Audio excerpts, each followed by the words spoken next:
Hey everybody, welcome to the video, welcome to the channel. We got a ton of work to do, not a ton of time, so we're just jumping right into it, no introduction or anything. Well, I'm Mike, we're working on the dump truck project, so let's go.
So the plan is for this, oh, how you doing?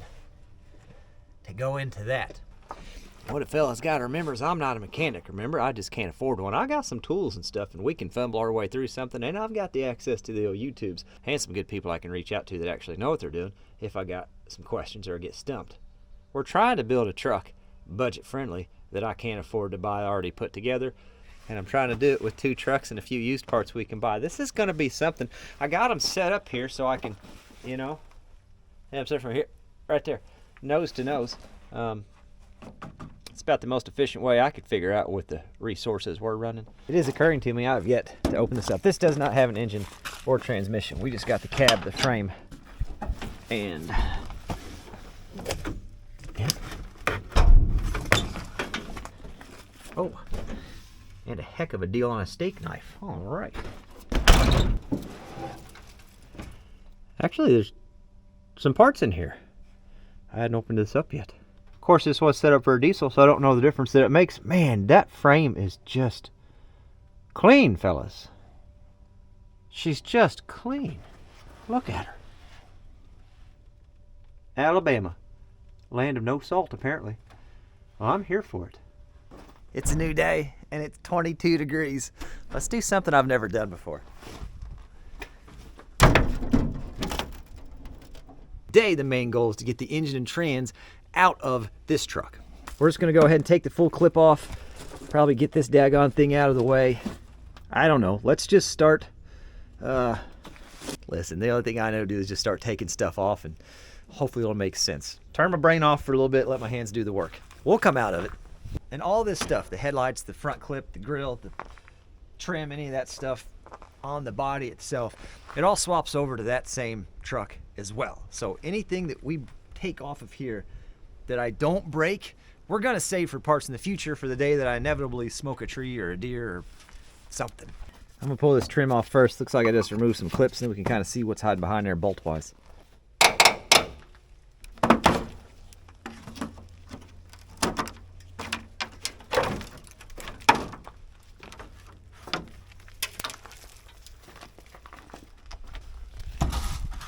Looks like the grill's got those little plastic clips right there too. Do those next.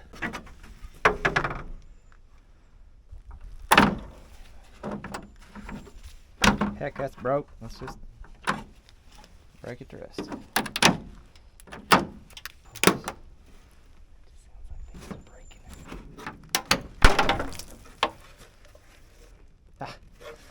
Just a clip on the back. I don't think I have to take all these headlights and stuff off separately. I think that front clip will come off altogether. I'm honestly not 100% sure, but keep in mind, we're salvaging stuff for future damage. You know, it's like a savings account for old stuff.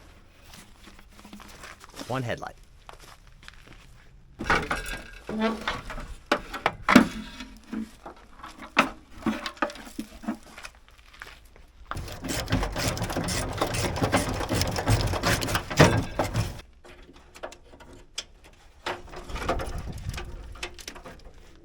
Let's take this whole rig off.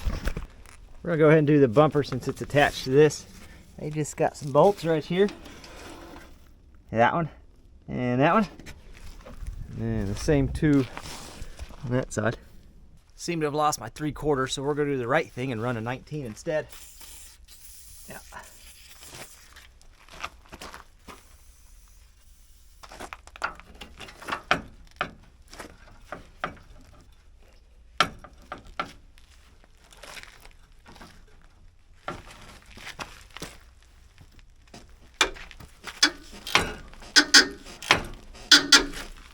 I miscounted the bolts. There's like 8 on each side. That's okay. We'll get it. So I guess I gotta take the actual chrome bumper off first to access the bolts. The rest of the bolts go to the frame to get this thing off. That's fine. They look like they're just gonna break. That's also fine. So that's where we're sitting. Not great. But hopefully there's enough in the hose we can get those bolts off and out of the way, and I'll get some more picked up tomorrow.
Now that we got those all loosened up and off, that's out of the way. That bumper I took off actually looks better than the bumper that's on this truck, so we'll probably swap them at some point. And I'm going to take this trim piece off that truck next because, well, this one's pretty beat up too. That's the nice thing about having the two trucks. We can kind of make the best out of what we got. I think this one's just a bunch of little bolts that are kind of tucked in along the way here. Nothing too crazy.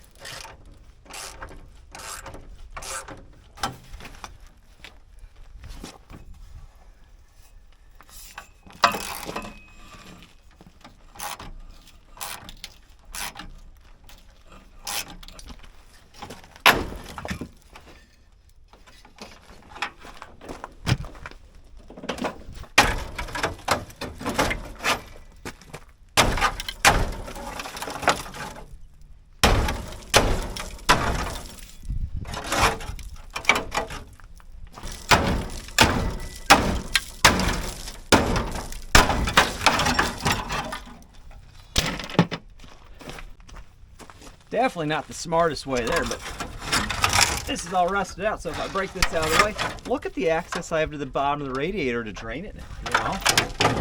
Handy. Let's put that up there for now.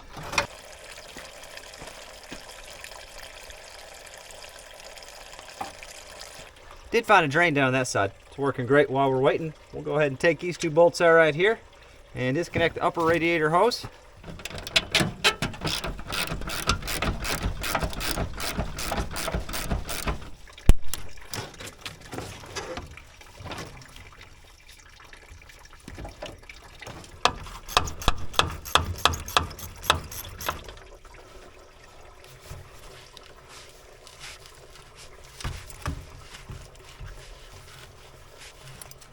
I'm gonna go ahead and take his fan shroud off, and then I can set that back on the fan, and that way I'm not fighting the fan with the shroud on the actual radiator.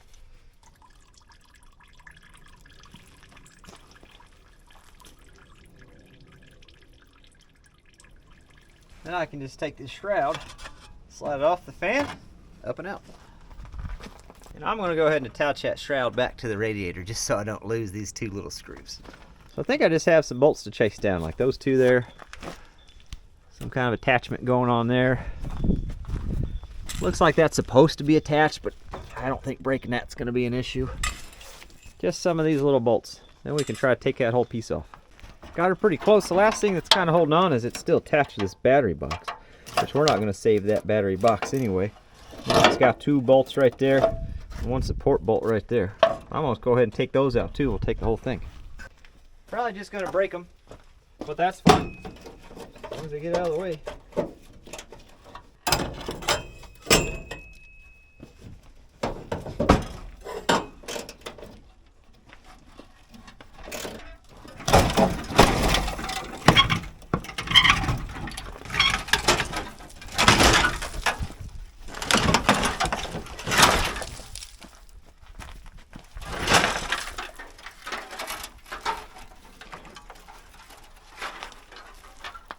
Wasn't a whole lot left holding that.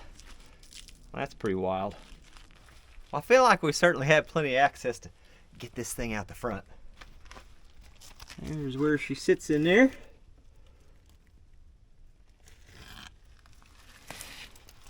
Engine mount on each side.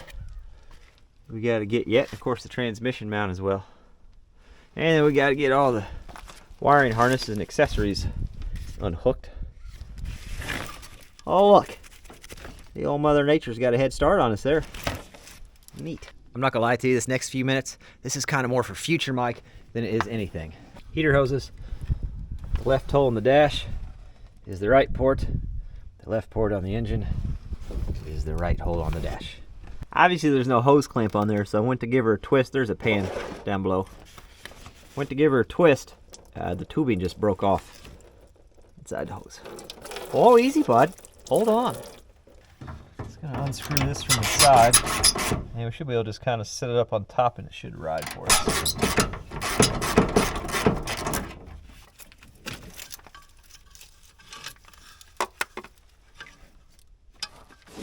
Black went straight to the battery negative. The red went straight to the battery positive. Just gonna cut them and put new heat shrink connectors on them. Ground strap right here coming off the block, tied straight into the battery. This little fella we're just going to cut right there and redo that with the heat shrink butt connector. Power to the starter was hooked up on the left side of the solenoid. Listen, I know this part's a little selfish, but I gotta do it. And of course, what we got coming off the alternator, run to the right side of the solenoid, take that off, and then there's this wire here. It must not be too important because it's just tied to the heater hose there. Maybe it used to be important. You might know what that is, what it looks like it used to be a part of. Maybe the old ignition box that was there before that fella. I don't know. And then if I go ahead and undo this starter solenoid, we can swing it all the way out of the way.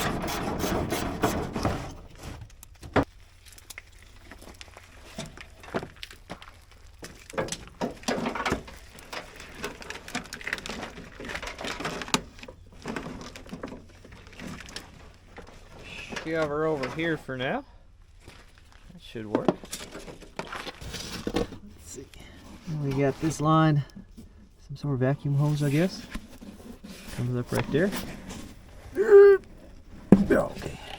I have said multiple times this isn't a how-to, right? We're just making this up as we go. I mean, how hard could it be? Is what I like to start my day with, and then normally end it with, well, a little harder than I expected, but still fine, you know? Everything on this side, so everything on that side looks to be disconnected. Start on this side, we got some power steering lines, and then this wiring harness with just 2 random lines coming off of it that don't attach to anything, so that's fine. And then I've got this red wire that just runs back up under there somewhere and isn't attached.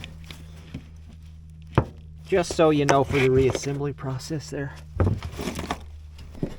Right here, this clamp also broke. That's okay though. There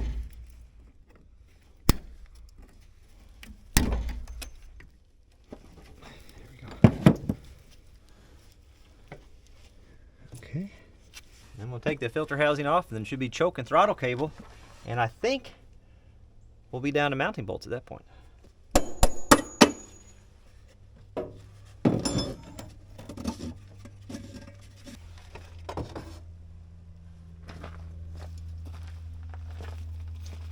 Looks like I got choke on passenger side, throttle obviously, driver's side. I'm gonna start here back at the back now and work my way forwards. We got this little section of drive shaft. Probably go ahead and take that PTO pump off there maybe. We're gonna start with this carrier bearing, then we can pull that shaft.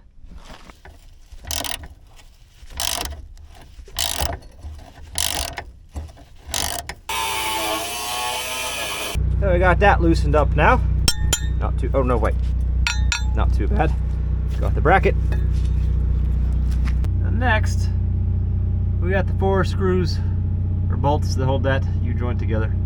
Try to get that out, get that drive shaft out, and then we can start working on getting that pump out next.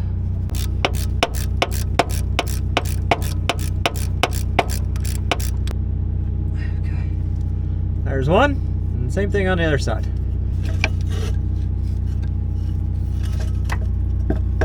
There we go.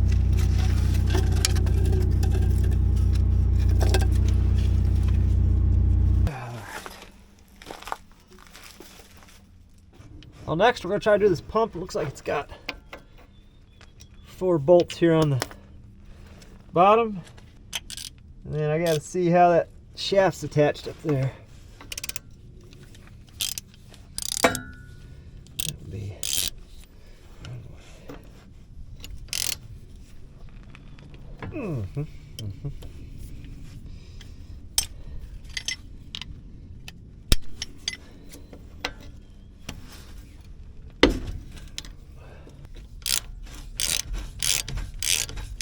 I don't know how close attention you are paying to this cross member.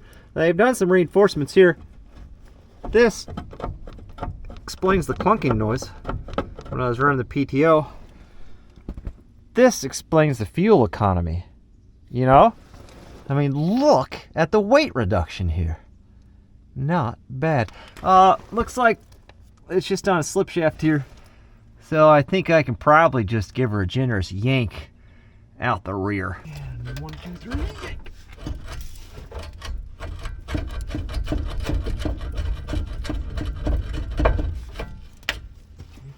Doesn't seem to be doing anything. Yep. No movement there. Okay. I've tried everything. I can't get that dang thing to budge. I'm just gonna take it with it, I think. I don't know that that's the right move. Anyway, I'm doing the transmission. Mounting bolts here.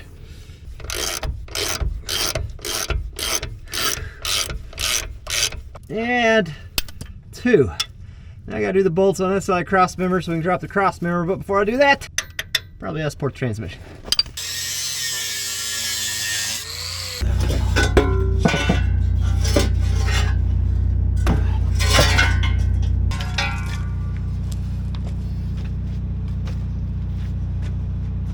Cross member bolts are next.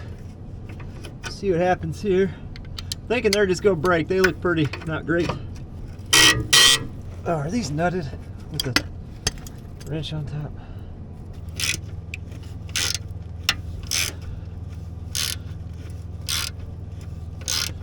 where I dropped that the rest of the way, that last member bolt. We probably ought to disconnect this at some point, I reckon. I don't know, this cab probably had a few miles left in it yet. Yeah, probably a few. Okay. All right.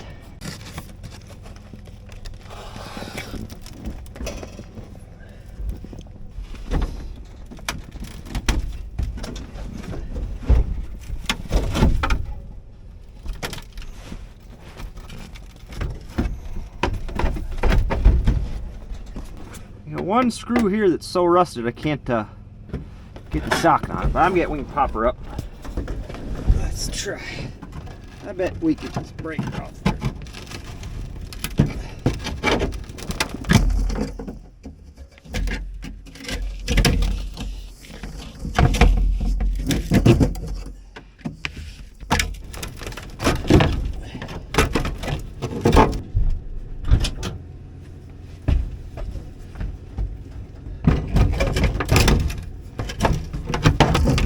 There we go. Nice.